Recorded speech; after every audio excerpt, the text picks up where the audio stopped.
नमस्कार, मी संकेत आवटे. नेमकं एशियन पेंटमध्ये घडतंय काय? एवढ्या मोठ्या प्रमाणात स्टॉक क्रॅश होतोय. आता सगळं गडबडलं. बऱ्याच लोकांनी, बऱ्याच रेटिंग एजन्सीजनी, बऱ्याच रिसर्च अॅनालिस्टनी त्याला डाऊनग्रेड केलेलं आहे. एशियन पेंटमध्ये गोंधळ होणार, आता यातून बाहेर पडायचं म्हणून बरेच लोक बाहेर पडतात. पण ऍक्च्युअली सत्य काय आहे? का एशियन पेंट खाली येतोय? खरंच एवढी मोठी रिस्क आहे का?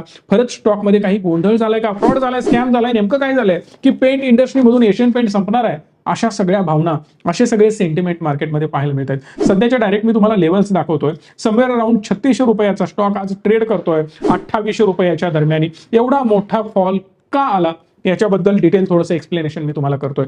ऍक्च्युअली बिर्ला ग्रुप म्हणजेच ग्रासिम कंपनी सध्या ग्रासिम या बिझनेसमध्ये उतरलेली आहे. कुमार मंगल बिर्ला साहेबांनी या बिझनेसचं इनॉग्रेशन केलेलं आहे. 10,000 कोटीची इन्व्हेस्टमेंट त्यांनी सांगितले. येणाऱ्या 5 वर्षामध्ये 10,000 कोटीपर्यंत ते पोहोचणार आहे. हो, 10,000 कोटीपर्यंत. बर्जर पेंटचा रिव्हेन्यू आता सध्या 10,000 कोटी तुम्हाला पाहायला मिळतो लास्ट इयरचा. पण डायरेक्ट बिर्ला साहेबांची कंपनी, ज्याचं नाव त्यांनी ठेवलंय बिर्ला ओपस पेंट्स. आता ही जर कंपनी डायरेक्ट कॉम्पीट करणार असेल, एवढी मोठी गुंतवणूक करणार आहे, एवढं मोठं कॅपेक्स तुमच्याकडे आहे, तर डेफिनेटली तुम्ही मोठ्या लेवलला पेनिट्रेशन करणार आणि याचा परिणाम एशियन पेंटवर होणार. आता पहिला बिर्ला ओपस बद्दल बोलतो आणि त्यानंतर आपण येऊयात एशियन पेंटवर. बिर्ला ओपस खूप चांगला मोटिव्ह आहे. एशियन पेंटला कॉम्पिटिशन हे देणार आहेत, बर्जर पेंटला देणार आहेत आणि इतर सगळ्या कॉम्पिटिटर्सना देणार आहेत. त्याआधी मी तुम्हाला सांगेन, एशियन पेंटचा मार्केट शेअर 59% आहे, बर्जरचा 18%, कन्साईचा 15%, एक्झो नोबेलचा 7% आणि ऑदर 1% येतात. आता हा सगळा मार्केट शेअर असताना जर बिर्ला सुद्धा यामध्ये उतरत असतील, ग्रासिम यामध्ये उतरत असेल, बिर्ला ओपस नवीन येत असेल, तर सिंपल आहे की ते सुद्धा मार्केट अक्वायर करणार, ते सुद्धा मार्केटमध्ये मोठ्या प्रमाणात सेल्स करणार आणि म्हणूनच सगळी पेंट इंडस्ट्री घाबरली आहे. 10,000 कोटी रुपयाचा डायरेक्ट कॅपेक्स करणं जोक नाहीये. आता एवढी मोठी गुंतवणूक करणं म्हणजे मूर्खपणा करतायत का? तर 100% नाही. पहिली महत्वाची आणि इम्पॉर्टंट गोष्ट, paint industry is a not rocket science. Paint बनवणं यामध्ये काही युनिकनेस नाहीये. पेंट तयार करण्यामध्ये काही जगावेगळा हातखंडा असायची गरज नाही, कारण छोट्या छोट्या कंपन्या सुद्धा पेंट प्रोड्यूस करतात आणि ही खूप जुनी टेक्नॉलॉजी झाली. यामध्ये अति जास्त नाविन्य असं काहीच नाहीये. जसं एक्झाम्पल, नवीन सॉफ्टवेअर क्रिएट करणं, नवीन टेक्नॉलॉजी आणणं, नवीन व्हॅक्सिन क्रिएट करणं, नवीन ड्रोन्स बनवणं, मायक्रोचिप्स बनवणं, चिप्स भारतामध्ये बनवणं, भारतामध्ये मोबाईल बनवणं, इलेक्ट्रॉनिक्स इंडस्ट्रीमध्ये नेक्स्ट लेवलला जाणं, डिस्प्ले बनवणं, या सगळ्या इनोव्हेशन वाल्या गोष्टी झाल्या. ईव्हीज बनवणं हे इनोव्हेशन झालं. पण पेंटमध्ये अति जास्त इनोव्हेशन काहीच होत नाही.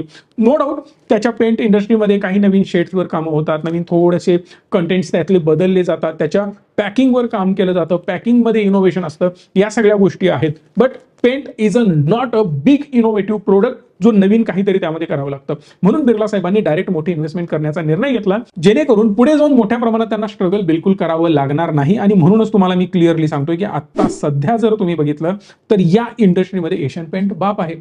पण बिर्ला साहेबांचा धंदा चालेल का? तर सिंपल लॉजिक सांगतो, यांच्याकडे आहे सिमेंट. सिमेंट ऑलरेडी हे प्रोड्यूस करतायत अल्ट्राटेकच्या माध्यमातून, त्यामुळे यांना माहिती आहे की जे काही बांधलं जाणार आहे ते पहिलं आमच्या थ्रू बांधलं जाणार आहे. माझं सिमेंट तिथं वापरलं जाणार आहे. यांच्याकडे पुट्टी आहेत, बऱ्याच रिअल इस्टेटसाठी लागणारे इक्विपमेंट्स, गोष्टी हे सगळे बनवतात आणि यामुळेच यांच्याकडे लीड जनरेशन फास्ट होणार आहे. यातच अल्ट्राटेकने किंवा बिर्ला ग्रुपने एक मोठा प्लॅन केलाय की एक मोठे हब बनवायचे. सोप्या भाषेमध्ये, सिंपल भाषेमध्ये मॉल बनवायचे. या मॉलमध्ये तुम्हाला कन्स्ट्रक्शन रिलेटेड सामान मिळेल. बिर्ला म्हणजेच ग्रासिम म्हणजेच कुठलंही अल्ट्राटेक अशा या नावाने तुम्हाला ऍप पाहायला मिळतील. एक ऍप असेल, त्या ऍपवरून तुम्ही ऑर्डर टाकली की तुम्हाला सिमेंट किती पाहिजे, वाळू किती पाहिजे, सगळं तुमच्या दारामध्ये येऊन पडेल. यासाठी ते डिस्ट्रीब्युटर नेमतील, एक मोठा हब बनवतील, तिथं सगळे स्टोरेज होईल वगैरे वगैरे. सगळा प्लॅन यांचा आता सुरू आहे. म्हणजे त्या लेवलला कन्स्ट्रक्शन फील्ड मधला स्वतःला अमेझॉन बनवण्याचा प्लॅन यांचा सुरू आहे. म्हणजे all services under one roof. जसं rich me all financial services under one roof तुम्हाला प्रोव्हाइड करतं. मग तुम्ही म्युच्युअल फंड घ्या, स्टॉक घ्या, इन्व्हेस्टमेंट करा, शिकायचं असेल, कोर्स करायचा असेल, कुठल्याही गोष्टी, पर्सनल फायनान्सिंग पर्यंत सगळ्या गोष्टी तुम्हाला रिच मी प्रोव्हाइड करतं. एका नंबरला कॉल केल्यास या सगळ्या माहिती तुम्हाला मिळतात आणि तुमचा फोलिओ नेक्स्ट लेवलला घेऊन जाण्याचा आम्ही काम करतोय. मग वाट कशाची बघताय? लवकरात लवकर कॉल करा. असंच सेम बिर्ला पण प्लॅन करतायत. बघा, आम्ही बिर्लांच्या आधी प्लॅन केला, बघितलं, रिच मी एवढ्या फास्ट चालली आहे, जोक करतोय. बट एक सिंपल गोष्ट माझ्या लक्षात आली की जर ही इंडस्ट्री वाढणार असेल, बिर्ला साहेब 5 वर्षांनंतर ओपसला 10,000 कोटीचा सेल्स करवणार असतील, तर आज बर्जर पेंट 10,000 कोटी करताय. सो बर्जर पेंटला मागं टाकण्याचं ते टार्गेट करतायत, ना की एशियन पेंटला. जरी बर्जर पेंटला त्यांनी मागं टाकलं, याचा अर्थ बर्जर पेंटचा धंदा बंद झाला का? बिलकुल नाही. फक्त जो प्लेअर आहे तो खालून वर गेला. हे लक्षात घ्यायचं. जशी भारताची प्रगती होते, वेगवेगळ्या देशांना मागे टाकत भारत आता 4थ्या नंबरला, 3ऱ्या नंबरला, 2ऱ्या नंबरला पण जाईल. बट याचा अर्थ ते देश बंद पडणार आहेत का? 100% नाही. अशीच सेम गोष्ट इथं पण होणार आहे. जी सेल्स ग्रोथ आहे ती होत राहणार आहे. आता खरी गेम मी तुम्हाला सांगतो, जी बघून तुम्हाला आश्चर्याचा धक्का बसणार आहे. या टेबलमध्ये तुम्हाला प्रत्येक वर्षाची सेल्स ग्रोथ दिसेल, म्हणजे 3, 5 आणि 10 वर्षाची. पण आपण मेजरली 5 वर्षांवर फोकस करूया. एशियन पेंटचा सेल्स आहे जवळपास 15.4%, बर्जर पेंटचा 15.4%, कंसाईचा 10%, तर ॲक्झोचा फक्त 6.9%, म्हणजे 7% सेल्स ग्रोथ आहे.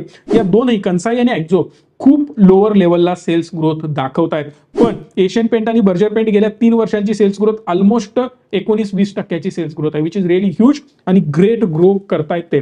पण फक्त आणि फक्त ग्रासिममुळे त्यांना दणका बसतोय. या सगळ्यांमध्ये ग्रासिमचे जे प्लांट्स आहेत ते हरियाणा, महाराष्ट्र, वेस्ट बेंगॉल आणि या सगळ्या सिटीजमध्ये ते वेगवेगळ्या या राज्यांमध्ये असणार आहेत. पण एक गोष्ट लक्षात घ्या, वेल डायव्हर्सिफाय प्लांट ते बनवत आहेत, म्हणजे सगळा देश त्यांना पिंजून काढता येईल, जेणेकरून इकडे एक प्लांट, तिकडे एक प्लांट आणि तिकडे एक प्लांट, जेणेकरून सगळा देश मला व्यवस्थित कव्हर करता येऊ शकतो. 1332 मिलियन लिटर पर एनमची कॅपॅसिटी याची असेल. येणाऱ्या 5 वर्षामध्ये टोटल पेंट इंडस्ट्रीचा कॅपेक्स जर बघितला तुम्ही तर तो 20,000 कोटीचा आहे, ज्यामध्ये मेजर कॉन्ट्रीब्युशन ग्रासिम करताय, म्हणजेच ओपस करताय. 10,000 कोटीची गुंतवणूक ते करतायत. एशियन पेंट 8,000 कोटीची गुंतवणूक करताय, तर अदर पेंट्स 2,000 कोटीची गुंतवणूक, म्हणजेच काय कॅपेक्स मध्ये गुंतवणूक.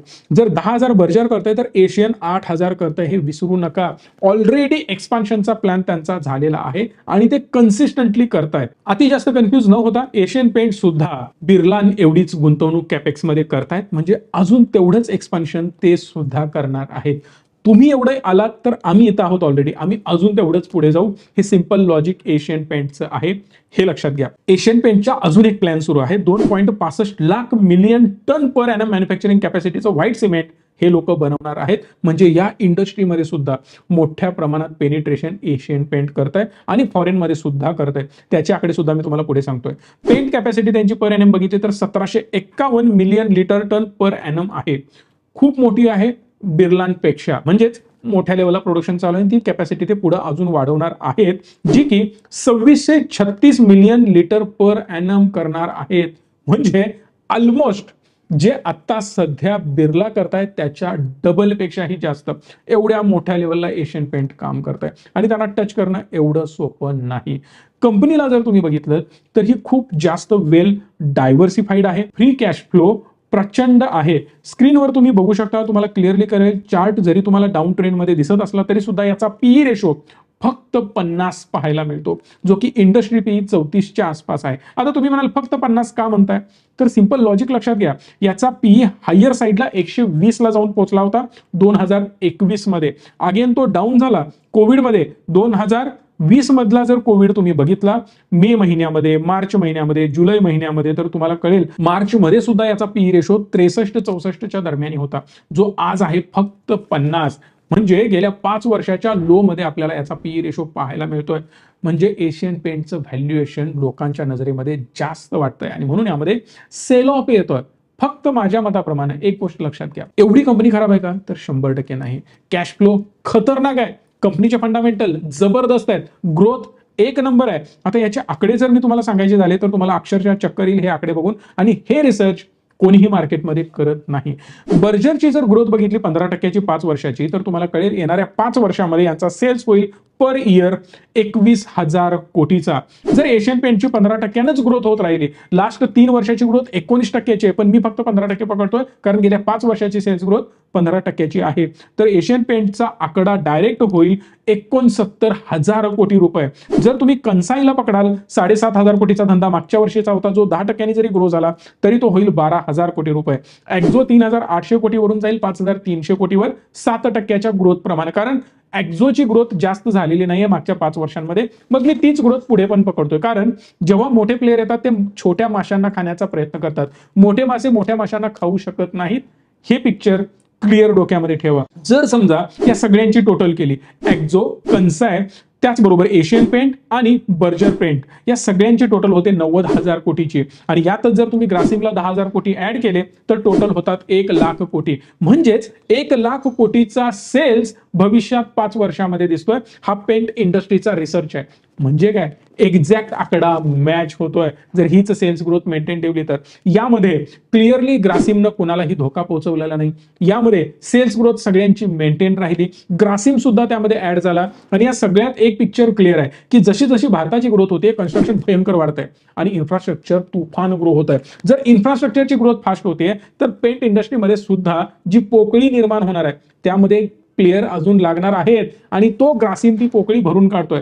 जगा वेगळं ग्रासिम दुसऱ्यांना संपवत नाही, हे डोक्यात फिक्स ठेवा. कुठल्याही प्रकारे ग्रासिमचा धोका एशियन पेंटला नाही. मग एशियन पेंटमध्ये डोळे झाकून गुंतवणूक करायची का, तर डेफिनेटली नाही. एशियन पेंटचा जिओग्राफिकल रिव्हेन्यू जर तुम्ही बघितला तर तुम्हाला कळेल की एशियामधून 44% येतात, मिडल ईस्टमधून 29%, आफ्रिकामधून 22%, तर साऊथ पॅसिफिकमधून 4%. एशियामधून पूर्ण आशिया खंडातून त्यांच्याकडे 44% येतात. म्हणजे मेजर रिव्हेन्यू भारतातून जनरेट होतो असं बिलकुल नाही. 70-80% फक्त भारत देतो कॉन्ट्रीब्युशन असं पण नाहीये. मग ग्रासिमचा धोका एशियन पेंटला असता. बट 45%पेक्षाही कमी पूर्ण आशिया खंडातून रिव्हेन्यू जनरेट होतो. मग भारतातून त्याच्यापेक्षा खूप कमी होत असणार आहे. परिणामी त्यांना धोका 100% नाही, कारण जेवढं ग्लोबल एक्सपान्शन ते करत जातील तेवढं त्यांचं प्रॉफिट मार्जिन अजून वाढत जाईल, सेल्स ग्रोथ होत राहील. आय डोंट थिंक सो की 15%च्या आत त्यांची सेल्स ग्रोथ यायला हवी. माझ्या मताप्रमाणे 17, 18, 19%ची लेवल ते मेंटेन ठेवतील येणारे काही वर्ष. पण आता सध्याची परिस्थिती बघितली तर निगेटिव्हिटीमुळे स्टॉक खाली येतोय. डाऊन साइड क्लिअरली याची प्रोटेक्टेड आहे असं मला वाटतं. मेजर फॉल यामध्ये मला पर्सनली अपेक्षित नाही. कुठल्याही प्रकारे बाईंग सेलिंगचं रिकमेंडेशन नाही. पण एक पिक्चर क्लिअर आहे की डाऊन साइड प्रोटेक्टेड आहे. 5-10% अप अँड डाऊन मला एवढा मेजर फरक पडणार नाही. पण लॉंग टर्म मध्ये एक स्टेबल स्टॉक, निवांत रिटर्न देणारा स्टॉक येणारे काही महिने त्रास देऊ शकतो, टेन्शन देऊ शकतो, रेंज बाउंड राहू शकतो, पण टेन्शन नाहीये. पण ज्याप्रमाणे काही stock even renewable energy 150 PE, 200, 400, 500, 1000 PE गेलेत. मग 1000तले पीई तुम्हाला चालतात, 50 पीई नाही चालणार का? 100% चालणार. जेव्हा मार्केट खाली येणार तेव्हा हे पहिले 1000 पीई वाले, 500 पीई वाले, 200 पीई वाले स्टॉक जोरदार करेक्ट होणार, हे पण लक्षात घ्यायचं. जे स्टॉक ओव्हर व्हॅल्यूड आहेत ते स्टॉक जेव्हा करेक्ट होणार, जे तुम्हाला मल्टीबॅगल रिटर्न दिलेत ते जेव्हा करेक्ट होणार तेव्हा जोरदार क्रॅश होणार. हे पण तुम्ही लक्षात ठेवून चालायला पाहिजे. परिणामी चांगल्या स्टॉकमध्ये जेव्हा गुंतवणूक होते, फंडामेंटल जेव्हा स्ट्रॉंग होतात तेव्हा ते स्टॉक पडताना खूप कमी पडतात, पण वाढताना स्टेबली वाढत जातात. अति एक्सपोनेन्शियल ग्रोथ तुम्हाला यामध्ये डेफिनेटली मिळणार नाही. रेंज बाउंड बरेच दिवस अजून राहण्याचे चान्सेस आहेत, पण सिक्युरिटी टॉपची आहे हे लक्षात राहू द्या. आणि Grasim as usual best stock आणि बेस्ट कंपनी सुद्धा आहे, पण रिकमेंडेशन नाहीये. हा व्हिडिओ तुम्हाला कसा वाटला मला कमेंट बॉक्समध्ये सांगू शकता आणि मॅक्सिमम लोकांपर्यंत हा पोहोचवा, कारण लोक घाबरली आहेत. नेमकं काय करायचं एशियन पेंटमध्ये हे त्यांना समजत नाहीये. धन्यवाद. Stay tune and stay positive.